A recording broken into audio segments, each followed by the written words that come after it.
Wonderful. We're live. We've already got several here and anxious to get started. We had just a tiny bit of a tech glitch.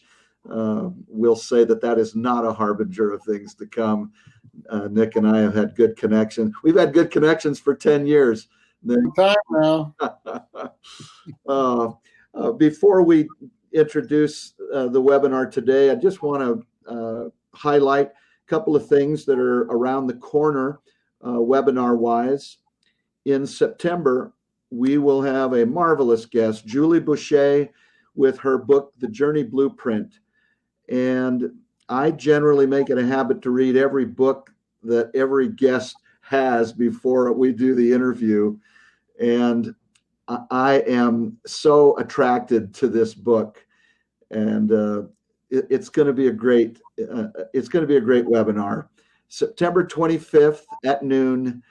Hopefully you can be there. You can find the book. Again, it's The Journey Blueprint. And if any of you have questions about it, you can email me or you can post here in the chat. But it's going to be good.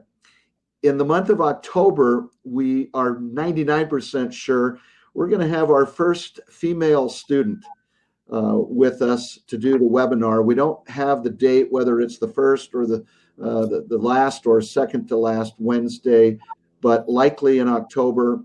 And some of you will remember about a year ago, we had a clinician, Forrest Benedict, who is the author of a book, Life After Lust.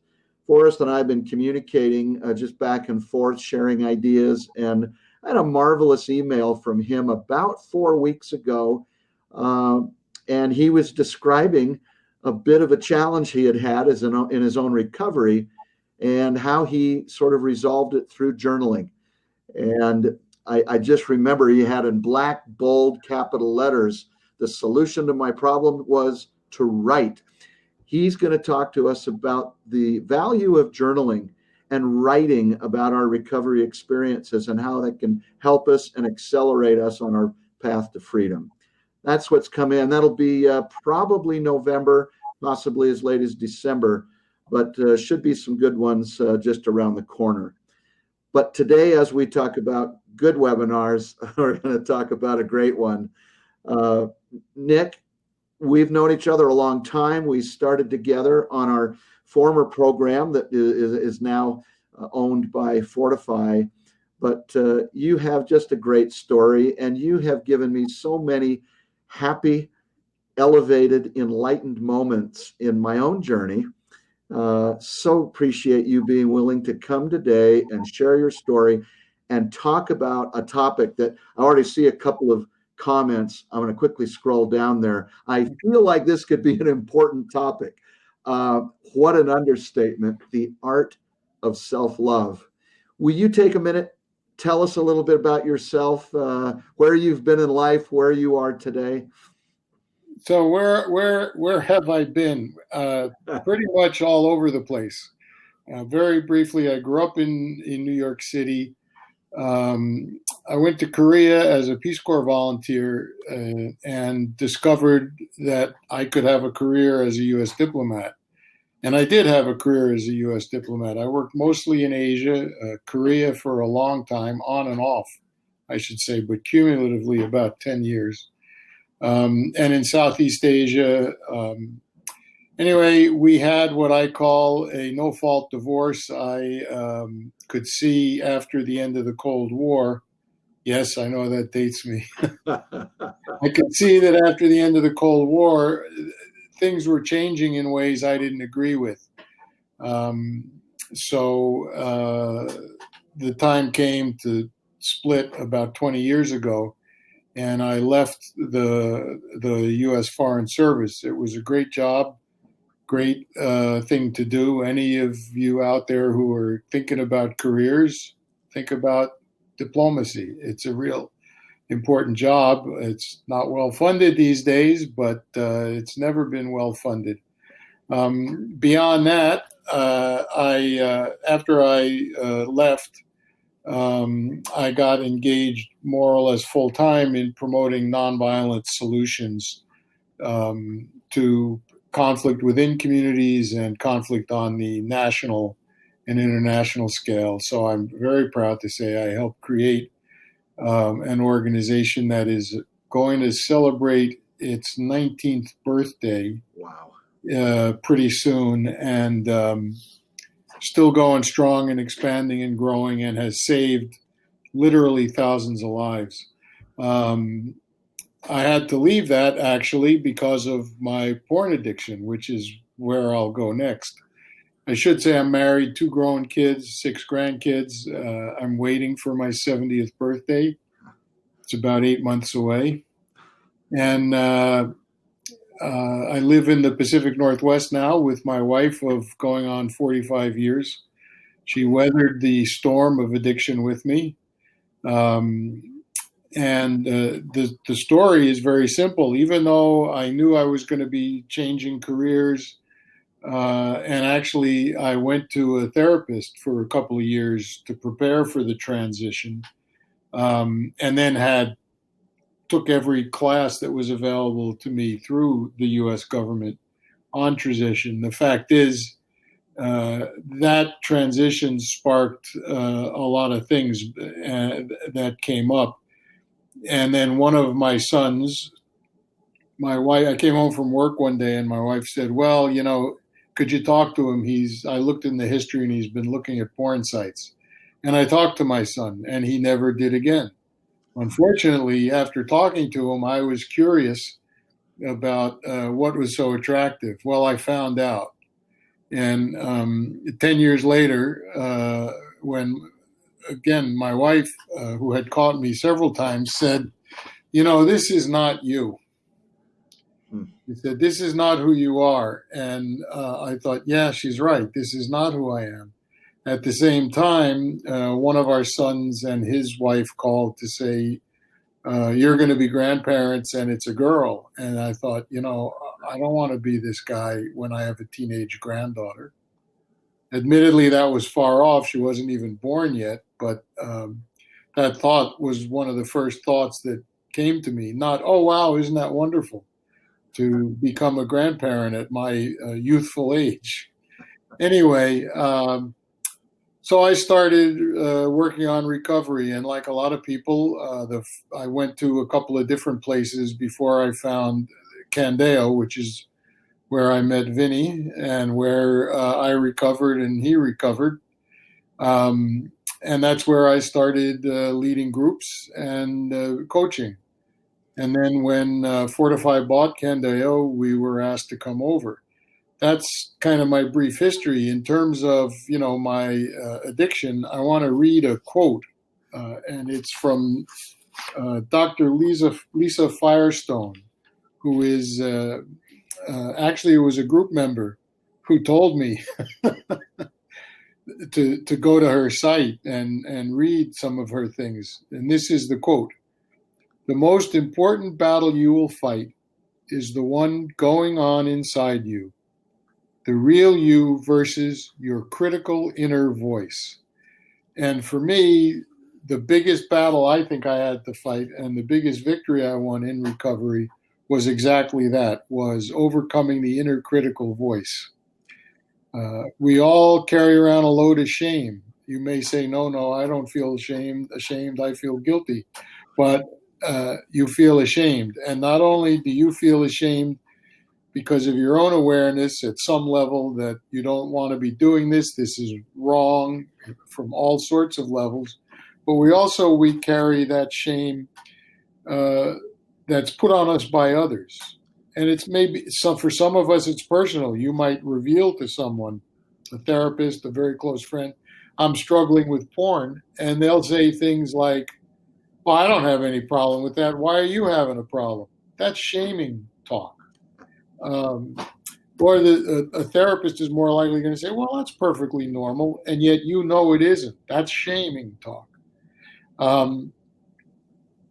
So one of the things I had to do was figure out how to get over the negativity. Actually, this morning I was reading the discussion threads, as I do every day, and there were a couple of people who talked about how bad they felt, their fears, all of that. One person had a pretty eloquent eloquent post about being feeling like a total failure. That's exactly what shame does. Yeah. Holly, who's the director of coaching, has said more than once, you know, guilt says I did something bad. Shame says I am bad. And that's how we feel. And that's what I had to overcome. How do you overcome it? I'll give you a couple of lessons. There's 5 things that we need, and then there's some exercises that help me that I hope we can get to. The first thing we need is awareness, but that's also coupled with honesty. So I had to become aware that I was addicted. To quote a very famous blue book, my life was unmanageable and out of control. And I had to admit that to myself. That's hard to do. As a diplomat, I was very successful. I managed a lot of people. I managed a lot of money. I supervised, multiple operations in different countries. That's tough to say. I can't deal with myself. I was consoled by a quote I read, Mahatma Gandhi. At one point during his campaign for Indian freedom was asked by a journalist, have you ever met an enemy you cannot defeat? And of course, Gandhi said, well, no one's an enemy and this and that. But then he said, but in answer to your question, the Indian people frequently oppose me. First he said, the British government oppose me in many ways, but they're very easy to bring around to seeing things my way and doing what I'd like them to do. Then there are the Indian people as a whole, and they are more resistant, but usually they come around in good time. But there's this one gentleman named Mohandas K. Gandhi, and I can do nothing with him at all. And I thought, if Gandhi experienced that, and I'm experiencing that, there must be things I can do. And one of the things I took from that example was his awareness of his own flaws, but also his honesty about it and public honesty. So I think we become conscious of the addiction, which is the easy part, but then we have to identify what triggers us, what emotions come with them, and the source of those emotions and triggers. And for many of us, that source is so far back that we have to begin to acknowledge this huge burden of shame that we all have. Nick, doesn't this have to do with a saying that you and I have heard it often? I don't know what I don't know. I think being this aware is huge, because if I can open my eyes, my mind, my brain, my understanding to sort of the truth, if you will, and to use that phrase, the truth shall set you free. I've had a lot of people say, well, what does it set me free from? It sets me free from the ignorance of not knowing. And I think some people think that term denial is exclusively reserved for the alcoholic who says, I'm not an alcoholic, and as he goes off on a drunk. But I think it really does impact our space.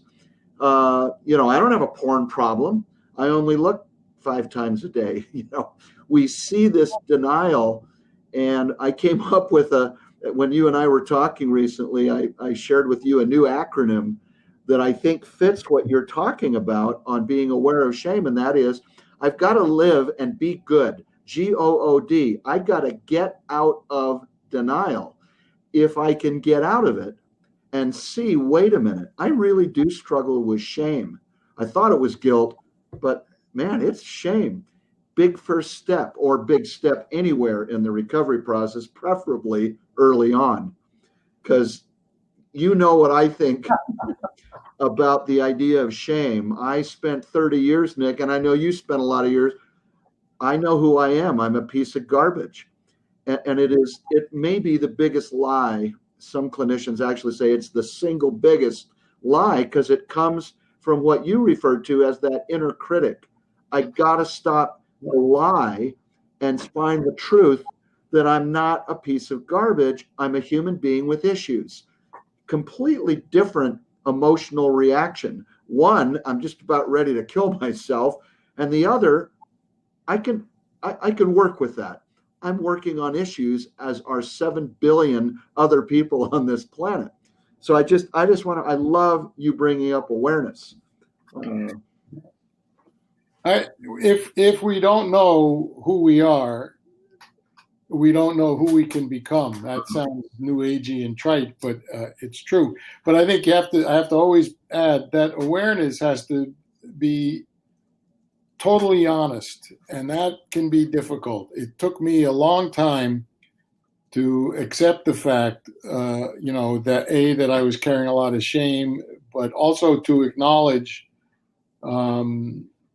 just how deeply into porn I had gotten, and just how far it had taken me away from my true self, which I'll mention a little bit later. So I think honesty is really necessary. Now, at some point, it could be a little bit of a downer when I realize how many years I wasted, how many friendships I withdrew from. But the thing about friendships is you can always restart them. Maybe not always, but you can usually restart them or find new ones. So the costs of being totally honest are far outweighed by the benefits. And the chief benefit being freedom, as fortified. Yeah. So then, in terms of what you know about yourself that you don't want to know through awareness, we have to somehow detach from the emotional connections that we form by telling ourselves how horrible we are, how weak we are. We wear these filters. You didn't bring the hat with the... Oh, I forgot to bring the hat with... That's all right. But we put in front of our faces, labels: wanker, right? Failure, ugly, not healthy, et cetera, et cetera, et cetera. And we have to be accepting that some of those things may or may not be true, but there's another truth, which is that all of us, nobody is all bad. Nobody is all failure. We all have some successes and some failures. And we have to work towards acknowledging our strengths. And that takes work. It took real work for me. I just might show people the first thing I did, which worked for me. So there, you can find in self-help books and so on, lots of exercises. The simplest thing, at least for me, because I didn't have a smartphone, is to take one of these babies and then down the side, just write the days of the week. Monday, Tuesday, MTWTHFS, if you want to be. So you've got these lines, whoops, there's the camera, with the days of the week. So Wednesday, I had a negative thought about myself, or I said, you jerk. There, I make an X. And you do that. I did that every time I caught myself thinking a negative thought, whether it was I'm out of shape, I'm a failure, I'm this, I'm that. And at the end of the week, when I looked, I was stunned at how often during a day I would tell myself very negative things. Another way to do this is, we all have smartphones. So now I'm just using the notes function. Ooh, I'm over this way. I don't know if that's, but, Yeah. Wednesday, couple of X's. So you do that, and you're newly cognizant of how often you reinforce the shame and the negative self-image. So what to do? What I did was, in my case, I wrote 5 statements. I would say 3 to 5 true positive statements. You can write them on that 3x5 card, or you can do this. Here we go. Write them there. These are just 3 that I just wrote out a few minutes before. They're all true. I enjoy cooking. I'm a good cook. At least everybody that eats my food tells me. I'm committed to my recovery, which is true, 10 years down the line. I like learning languages, which is also true. So those are some ways to carry them around. Now, I write those statements. What do I do? Every time I catch myself thinking, look at how clumsy you are. Whoop! I come up with that page of statements and I tell myself, you're a good cook. And that takes skill and it takes a certain amount of agility. You're not so clumsy. Nick, how many times in our groups have we had group members show up, I'll say sort of metaphorically, but sometimes literally, with heads down and, coming in with some doom and gloom. I'm failing in my recovery and I'm a loser and I'm a piece of garbage. And I know and we've talked about this idea of you got to offset that critic who just really has no other mission in life but to lie to you. And we got to offset that with not only positive things, but things that are true. Mm-hmm. If my brain sort of knows when I'm doing a con job. I may not be able to have my positive thought be, I'm the greatest guy in the world. The brain is folding its arms, tapping its foot, saying, wait a minute, the greatest person in the world? And I guess if a guy really believes that, the brain will believe it. But I asked the group members, and I think you have done that as well in your group. By the way, as we think about positive comments, group member, where are you tonight in a group meeting? What are we doing working on our recovery? And I saw on your list, I'm committed to my recovery. Yep. The brain says, well, I can't really say anything because look where you're at.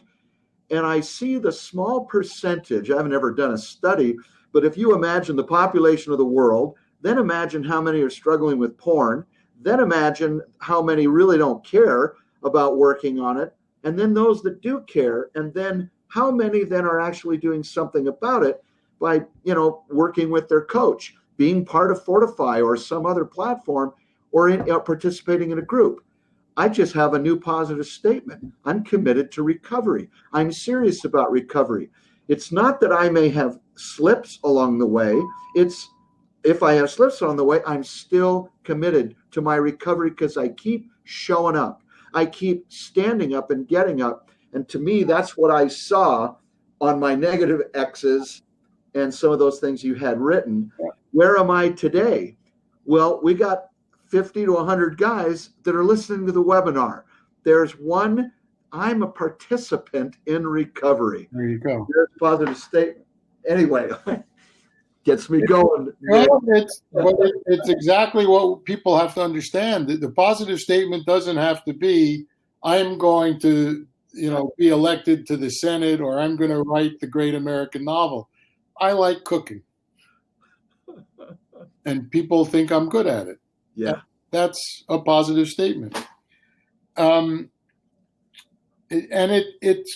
We have to accept who we are. So we have to accept that we have mistakes that we've made.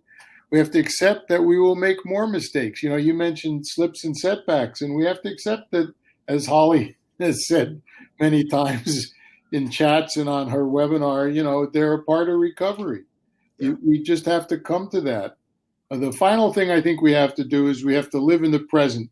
How many guys, and I shouldn't just say guys, how many of us here on Fortify have said to ourselves, I'm on day 11. I can't slip now because I want to have a string of 90 clean days. I'm going to refer to AA again. I go to open meetings. I'm not an alcoholic. I don't have the disease, but those guys know so much about recovery. It's unbelievable. And one time I went to a meeting and I noticed how many times in the meeting a newcomer would voice some, I'm really worried about tomorrow. And the old timer would say to the newcomer, you know what? Don't worry about tomorrow. Worry about this minute. And we have to do that too. We have to learn to live in the now. It's not easy, but we have to, and that's part of awareness. If I'm not thinking about 2 hours from now when I'm gonna, go to the beach and see all the people in skimpy bathing suits, we can live in the right now and say, I'm being triggered by that thought and I got to get away from it. And so that's part of awareness, as is honesty, as is detachment, because if we know ourselves truly, we have to accept ourselves for who we are, and we have to not start the shame cycle by saying, yes, and you really eat too much chocolate or whatever it is. JP just posted something that we talked about that ties into that in our Tuesday night group last night. And that was, we were wondering, how do we put together a year of being clean and sober? And I remember, Nick, how many times I'm going to do 30 days. And I'm not saying we shouldn't have goals, but it's the way we get there that has a lot to do with it. And I always used to see this 30-day chunk 25 years ago when I'd probably never gone 2 weeks. But there was it seemed like I passed through a barrier that it was exactly what you're talking about. I would hear these guys in some of my early groups say, we take it a day at a time. And I would thought, well, okay, I mean, I intellectually get that. But it wasn't until I decided that I need to lock myself into a compartment of the present and work on that present moment, each present moment, so to speak, that I'm now present in this minute, and then I'm present in the next minute. And all I had to do was accumulate a day of cleanliness and sobriety. Then I could enter the next day, and then I could enter the next day. And all of a sudden, I had 365 consecutive one-day victories. All of a sudden, wait a minute, that's a year. Breaking it down in its smallest piece rather than, 28 more days to go was too big of a chunk for me. And when I did it a day at a time, it came together. That's where you're headed, I think, with that, because it's sure been powerful for me. Absolutely. And I love that image about the jogging from house to house rather than I'm jogging 2 miles. I'm a hiker and a backpacker, and I don't think about the journey's end. I actually think about one step ahead of me. That's it. That's all I have to worry about. Don't trip over that root. Don't trip over that rock. And that doesn't mean I don't take time to appreciate what's around me and I don't look down the trail, but I don't worry about any of that. I'm focused on the next step. And that's that living in the present. And how do we how do we get all of these steps together into a recovery program? There are lots and lots of exercises. I gave us one to deal with shame, but another way to deal with shame that's worked very well for me is meditation. I do 20 to 30 minutes every day, and I do it. I just this morning at an ungodly hour, I got up and I spent 30 minutes in meditation. Now, there's lots of different forms of meditation. I think that what I'd like to do is take a few minutes with people. What I practice is sometimes called sitting meditation, very Zen, or centering prayer in the Christian tradition. But there's lots of variations. There's all kinds of meditations. You can meditate while walking. The point of any of this is to not focus on what you're thinking, but to just be mentally still. Now, for me, it helps to be physically still. What I'm going to suggest we try for just a couple of minutes, I think we have time, is to just sit comfortably in the chair. Don't cross your legs. Don't fold your arms. Let the blood flow through your body freely. And if you want to close your eyes, fine. If not, that's fine too. And just initially, just focus on your breath. Breathe normally. You don't have to do yoga. You don't have to do special deep breathing. Just breathe normally. And, be aware of your breath flowing in and out.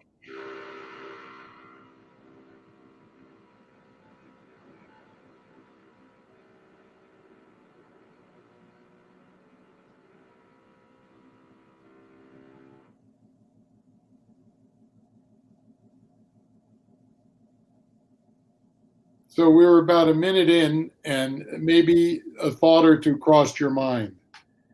That's okay. Go back to the breathing, and you just keep doing this. The point of this exercise is to be aware of your thoughts without engaging in them. That sounds weird. So I'll give you a couple of images that I've read about or heard from people. The one I particularly like is imagine you're a scuba diver, and so you dive down to the bottom of a lake or a river, and you're looking up, and you can see the hulls of the ships going by you. So you're there, and you're looking at them and noting them, and you're noting this looks like a speedboat, that looks like a barge, whatever. That's what you're trying to achieve, because what happens if, as a diver, you go up to the channel where the boats are? Well, you're going to get hurt. You're going to get entangled one way or another. You'll be floundering around trying to not get, into a collision, this and that. Another one that I like, because it's much more peaceful, is you're sitting by a stream, and there are these very large leaves somehow flowing gently one by one down the stream. Every time you have a thought, take the thought and put it on the leaf and let it go. Like that. That's a very good image to use. And one of the things that happens is it teaches us to not engage emotionally when we don't have to. Sometimes you have to, If your loved one says, I really need you to pay attention to me, you have to pay attention. But you don't have to pay attention to that little voice in your head that says, boy, you really blew that job, or why'd you drop that dish? Why'd you spill that milk you were pouring? So those are the thoughts you want to drop onto the leaves, or let them float up and get run over by the boats or whatever. But that's the kind of thing we don't want to do. Love that. What comes next, Nick? Again, we're talking about today in the webinar, the art of self-love. And you and I have had many, many conversations in our almost decade of knowing one another and sharing how critical. If I don't, and I've even suggested, the idea of self-love is, oh man, I can't ever imagine myself loving myself, but maybe I could like myself, because I have so beat myself up over so many years. It's like, maybe I could like myself, but love myself, no, that's saved for people who are so much better than I am. And it took a long time to get over those barriers.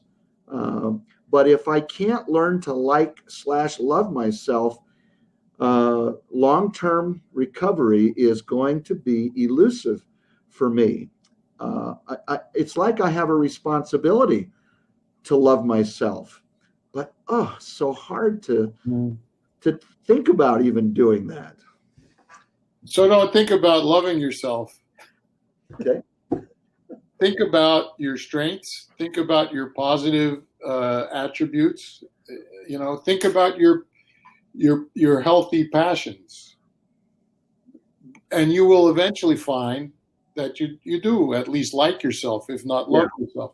For people of faith, I think it's important to examine my concept of God. Fortunately, I never bought the guy in the white beard with the crown and the thunderbolts, but a lot of us do. And we have to recognize that I go through the Bible, and I pick out certain passages where God's a loving mother or a hen sheltering her chicks. And it's all through both the Hebrew Bible and the Christian Bible, the New Testament. And it's through all sacred scripture. You and I were talking yesterday in the run-through. You know, the Quran is an amazing sacred book. And there's a lot about God's mercy. In fact, the All-Merciful is one of the titles for God in Islam. So I've just covered the three Abrahamic faiths, Judaism, Christianity, and Islam. And, you know, Buddha, what do people associate with Buddhism? Compassion. In every one of the world's faith traditions, there's a sense of benevolence in the universe.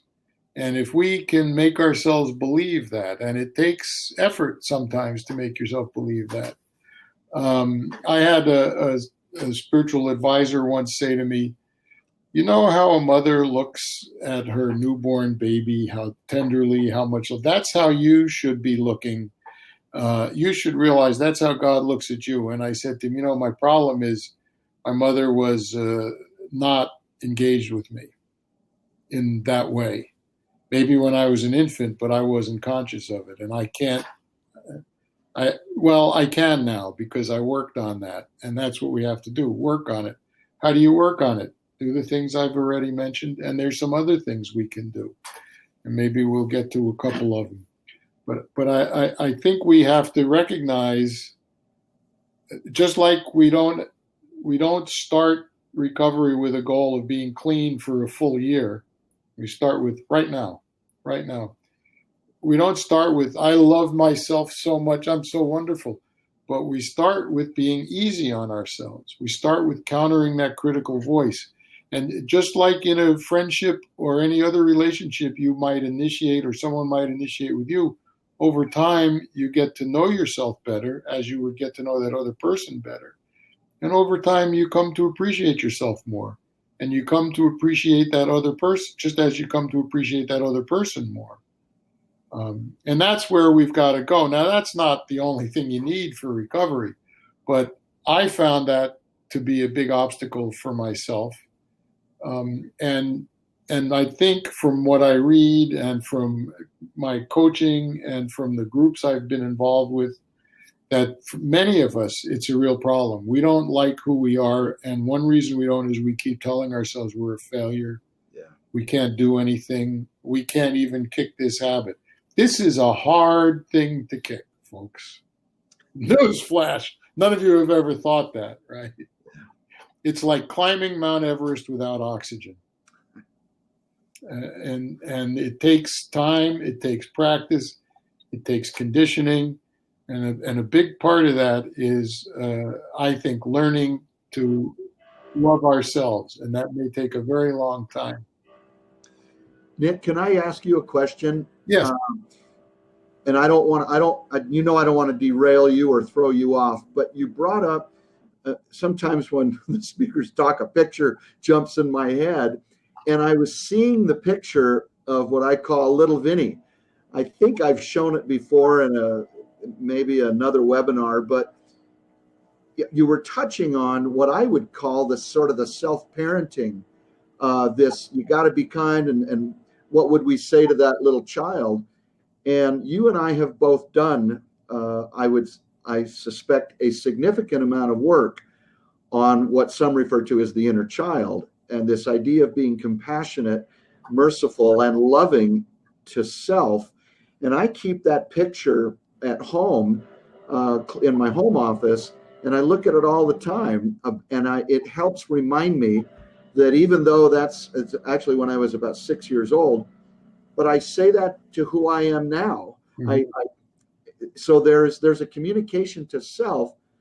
Vinny, I love you, and I'm going to take care of you a lot better today at my age than I did back then. And I actually ask him for forgiveness, and he almost looks and says, I can work with you on that. Can you touch on the self-parenting role? Absolutely. Yeah, I'm glad you mentioned it, because I do want to talk about that, and maybe we'll try an exercise. So a lot of the roots of my porn problem went back to childhood.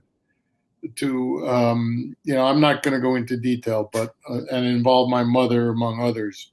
But one of the things that I had to realize was that A, that's true for a lot of us, but B, that I'm not that child anymore. I'm not helpless in the face of whatever negative things people are saying to me. So often when we're triggered, I think we don't realize that what's triggering us is below the surface trigger is something often in our past. So the example I can give you is I was running around doing errands, and I in the car, and I had the radio on, and something I heard, and I don't remember what it was, but it just triggered a memory from when I was about 12 years old of feeling totally alone, totally isolated, totally rejected, and very, very sad. I actually locked myself in a public restroom and sat there because I didn't want anybody to see me while I felt that way. Well, thinking about that and reflecting on why I felt that way, I decided I had to go back, even though the first therapist I had used did not help me so much. I needed to find a therapist. So I went very intentionally. I wanted somebody who had a background in dealing with addiction and who had a background in addiction stemming from childhood trauma. And I found him. And I worked with him for about a year and a half, and now he's still my therapist, but on an on-call basis rather than, a weekly meeting. But one of the things he did was he introduced me to what's called Schema Therapy, which is a method that Jeffrey Young developed. But the idea is that there are incidents like these that, like early childhood incidents, perhaps someone threatens you when you're 4 years old, or perhaps you're just left alone somewhere, you got lost or whatever. How do we do this? Well, let's do an exercise because I prepared it. Good. So I'm sure most of you already have used or at least know about urge surfing. So I'm going to say you can do that to sit with these emotions. But the next step, maybe rather than a better way, would be take a minute and recall a painful incident from your childhood. Like I said, maybe you got lost somewhere and for 10 minutes, an hour, a half an hour, you didn't know where your parents were. You didn't know who to ask for help, whatever. Maybe you are a victim of some form of abuse or emotional neglect. But take a minute to kind of remember a single incident. So you feel hurt, abandoned, you feel defenseless, but you're not that child anymore. You're an adult. And so what you do is the adult you enters that memory, that incident, and you talk to yourself as a child. So you might say, little Nick, I'm big Nick, and I've gone through all of this with you. And I want you to know that this is not something you have to put up with, you shouldn't put up with, and I'm here to help. I have the power to deal with this sort of thing, both in my memory as we are now, but also in my present day situation. So what would be an example of when you would use this? I would say you're walking by a couple of work colleagues or people you know but not well, and you hear them saying something that makes you feel rejected. It might not be about you, let's face it. It might be, hey, did you go to the ball game last night? Or did you see this movie and you haven't seen it, you didn't go. You feel excluded. Go back to a time in your past when you feel excluded. Recall that time and then talk to your past, your child or adolescent even self. Reassure them tell them, you first thing to say is, you made it. Here I am. I'm you in however 20 years, 40 years, 60 years, 65 years. Don't make me count. Anyway, and then tell them as concretely as possible how you deal with this situation today as an adult. And tell them that you are going to do that for them. Because, of course, the little child is still in here, or in here, in my heart. And that's who I'm really talking to. That part of me that remembers, every time I was rejected, every time I was neglected, every time I was perhaps hit or criticized unjustly or blamed unjustly for something. That person is still there. So we get very concrete about how we protect that person, which is how we protect ourselves here and now when that happens. It helps to do that in a couple of ways, I think. It helps to define the sources of our negative self-talk and our negative self-image, but also defends us against the feelings that may be projected by other people or that we may be generating out of childhood trauma or neglect. And so it helps reduce the negative statements we make about ourselves. So that's I hope you followed along with me out there in internet land. But that's something you can do pretty easily. And since I was talking about, where I got stuff from, let me mention a couple of resources. Mm-hmm. I think the first resource I'm going to mention to everybody, no brainer, it's Fortify Training. Don't just watch the videos, though. Dive into the deeper dives, do the exercises and reflections, and read the comments. This community has a lot of wisdom and a lot of insight. And I'm not talking about the comments I've made, but I always learn something when I engage with Fortify. That's one reason why I spend time every morning or evening, if I'm booked in the morning, on the community discussions, because I learn from what people are posting. Think about a Fortify group. They're pretty cheap therapy, let me tell you. Well, and we you and I, because we're both group leaders, we share and talk about the positive experiences that we've had.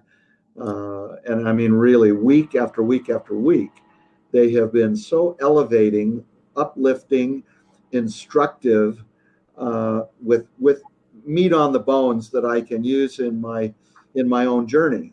And some of us, will take a little bit of a different slant.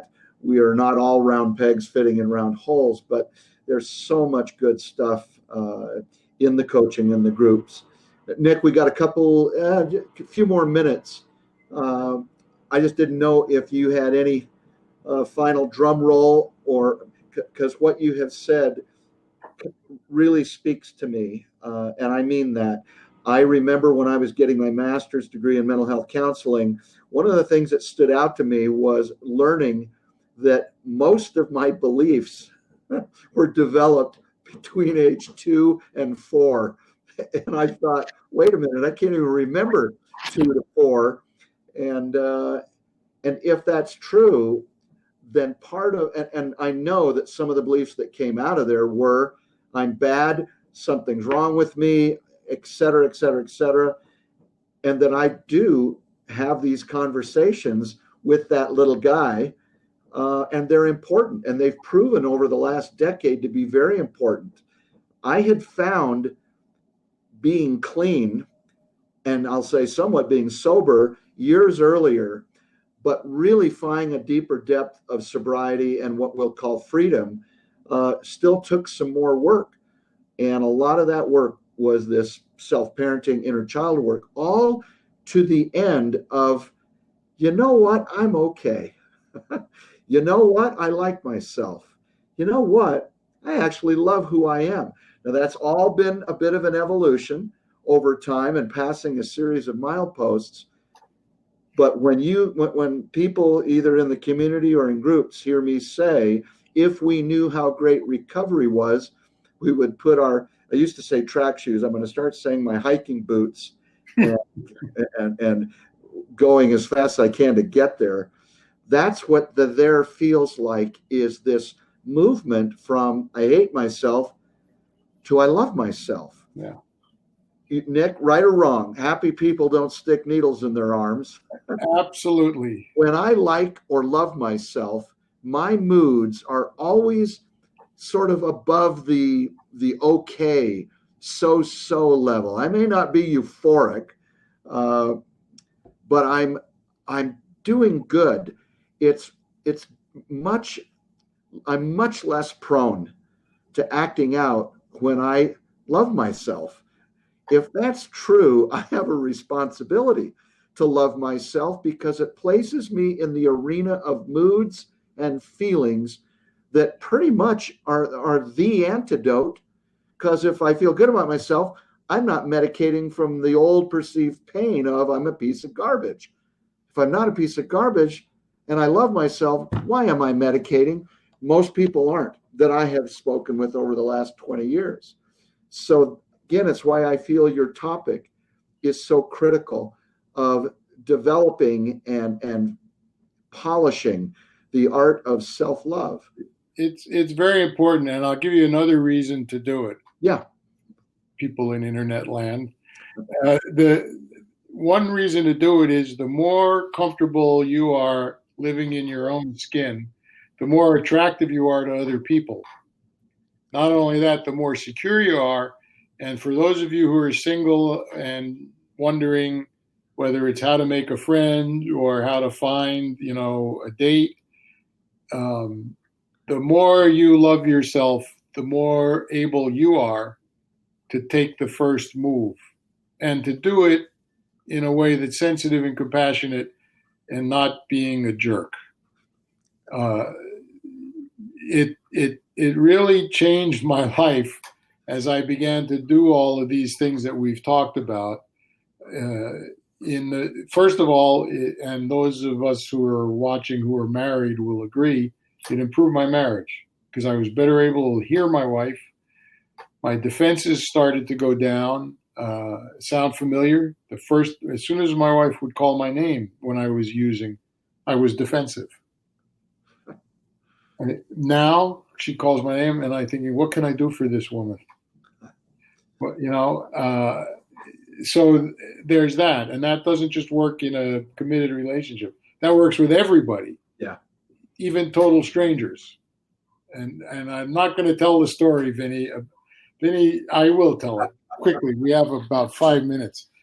Well, I was, I don't know, 4 years maybe into my recovery, 5 years. And one of my wife's friends came for a visit, and we went to the San Juan Islands, and we had a dog at that time. And they went into an antique shop that was just full of, antique tea sets and antique wine glasses and crystal doodads. And I knew the dog and I did not belong there.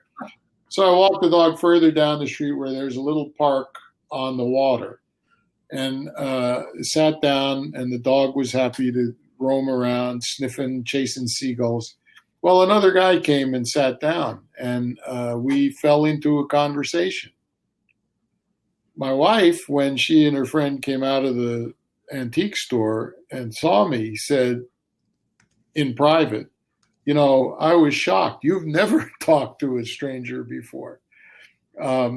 The interesting part of the story, I told that story in group as part of my check-in. I said, well, I had an okay week. And then I started telling the story. I said, well, I guess it was a pretty good week. And it was a very good. That was a pretty good thing to happen at the end. I said, it was a great week. I have a really great check-in.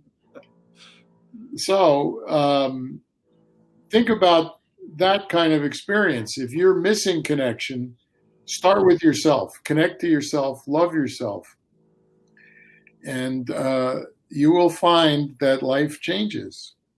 Yeah.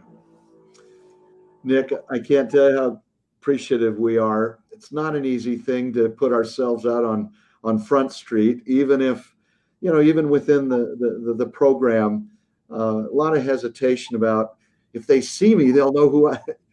Thank you for sharing your experience, strength, and hope, as we say. And I ask all guests. You have about 30 other topics.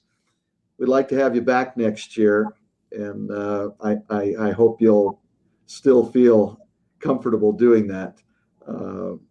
Already some positive remarks here on you being here. Thank you. And I want you to give my best to your sweetheart, who I know.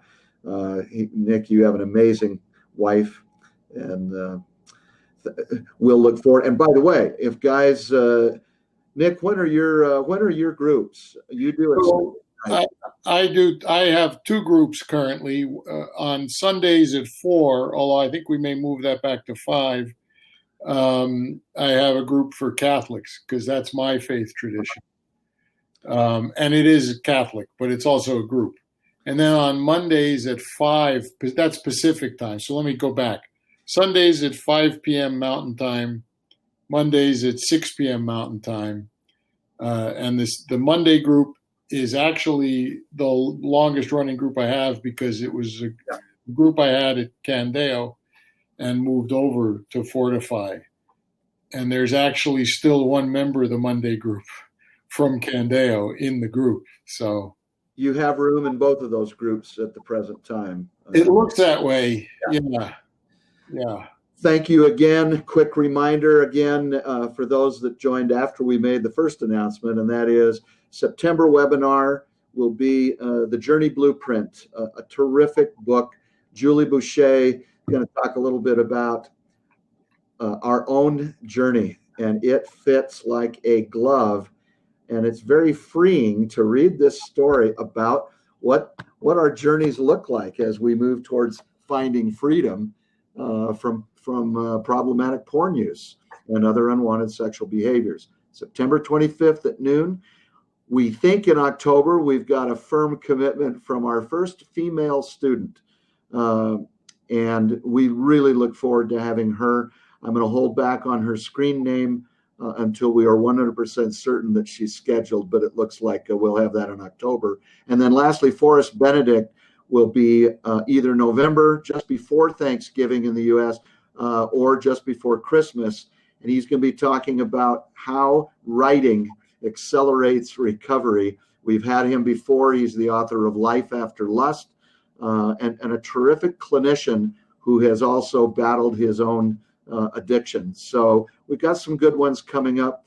Thank you for a great one today, Nick. And we'll look forward to seeing, I think, our Fortified chat. Why didn't I write that down? We'll see you in the Fortified chat in September, and with Julie Boucher, September 25th. Make it a great week. I look forward to seeing you all again. Thanks for being here. And thank you again, Nick. Bye-bye, everybody. My queen wave.